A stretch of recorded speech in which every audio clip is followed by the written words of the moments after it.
Break के बाद रुक करेंगे महाराष्ट्र बुलेटिन की ओर, जिसमें बात होगी अकोला की, जहां शिवड़ी मलकापुर क्षेत्र में कई दिनों से दूषित और पीले पानी की आपूर्ति से स्थानीय नागरिक परेशान हैं। साथ ही बात होगी रत्नागिरी की, जहां लगातार बारिश के चलते जगबुडी नदी का जलस्तर खतरे के निशान से ऊपर पहुंच गया है, जिससे निचले इलाकों में बाढ़ का पानी घुसने लगा है। ऐसी तमाम खबरों पर विस्तार से डालेंगे नजर। अकोला महानगर पालिका के प्रभाग क्रमांक 14 के शिवड़ी मलकापुर क्षेत्र में कई दिनों से दूषित और पीले पानी की आपूर्ति से स्थानीय नागरिक परेशान हैं। लोगों का कहना है कि नलों से आ रहा पानी पीने योग्य नहीं है, जिससे जल जनित बीमारियों का खतरा बढ़ गया है। कई शिकायतों के बावजूद समस्या का समाधान नहीं होने पर नागरिकों ने नाराजगी जताई है और महानगर पालिका से पाइपलाइन की जांच, सफाई, मरम्मत तथा नियमित स्वच्छ पेयजल उपलब्ध कराने की मांग की है। साथ ही जल गुणवत्ता की जांच रिपोर्ट सार्वजनिक करने की भी मांग उठाई है। अकोला से सी न्यूज संवाददाता प्रवीण वाहुरवाग की रिपोर्ट। रत्नागिरी जिले के खेड़ शहर में लगातार बारिश के चलते जगबुडी नदी का जलस्तर खतरे के निशान से ऊपर पहुंच गया है, जिससे निचले इलाकों में बाढ़ का पानी घुसने लगा है। मटन और मछली मार्केट क्षेत्र में जलभराव से व्यापारियों में अफरा तफरी मच गई है, जबकि कई वाहन भी पानी में फंस गए हैं।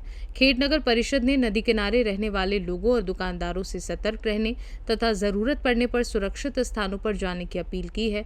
प्रशासन हालात पर लगातार नजर बनाए हुए है और आपात स्थिति से निपटने के लिए सभी विभागों को अलर्ट पर रखा गया है। रत्नागिरी से सी न्यूज संवाददाता सागर कदम की रिपोर्ट। रत्नागिरी जिले के खेड़ तालुका में लगातार बारिश से बाढ़ की स्थिति गंभीर हो गई है।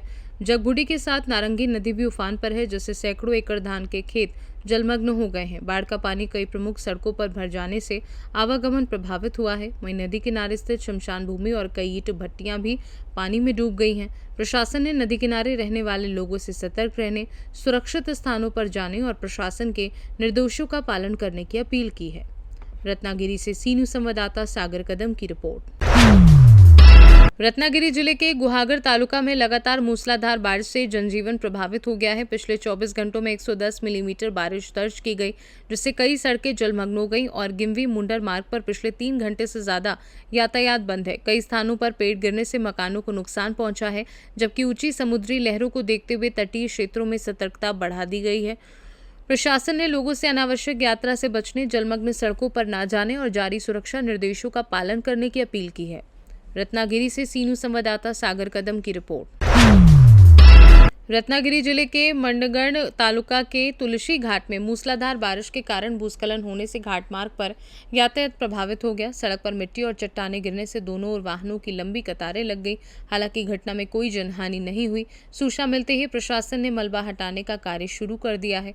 लगातार बारिश के चलते दोबारा भूस्खलन की आशंका को देखते हुए प्रशासन ने लोगों से अनावश्यक यात्रा से बचने और घाट मार्ग पर सावधानी बरतने की अपील की है। रत्नागिरी से सी न्यूज संवाददाता सागर कदम की रिपोर्ट। रत्नागिरी जिले के लांझा तालुका के वाकेड स्थित एक पेट्रोल पंप पर भूस्खलन में 3 युवक बाल बाल बच गए, जबकि मलबे में दबने से एक अज्ञात व्यक्ति की मौत हो गई। तेज बारिश के दौरान पेट्रोल पंप के केबिन पर अचानक चट्टान और मलबा गिर गया। सूचना पर पुलिस, राजस्व विभाग और अन्य एजेंसियों ने राहत अभियान चलाया। करीब 9 घंटे की मशक्कत के बाद मलबे से अज्ञात व्यक्ति का शव निकाला गया। बचाव अभियान में प्रशासन के साथ स्थानीय ग्रामीणों और स्वयं सेवकों ने भी सहयोग किया। रत्नागिरी से सी न्यूज संवाददाता सागर कदम की रिपोर्ट। महाराष्ट्र बुलेटिन में फिलहाल के लिए इतना ही। देश दुनिया की बाकी खबरों को जानने के लिए आप देखते रहिए सी न्यूज भारत।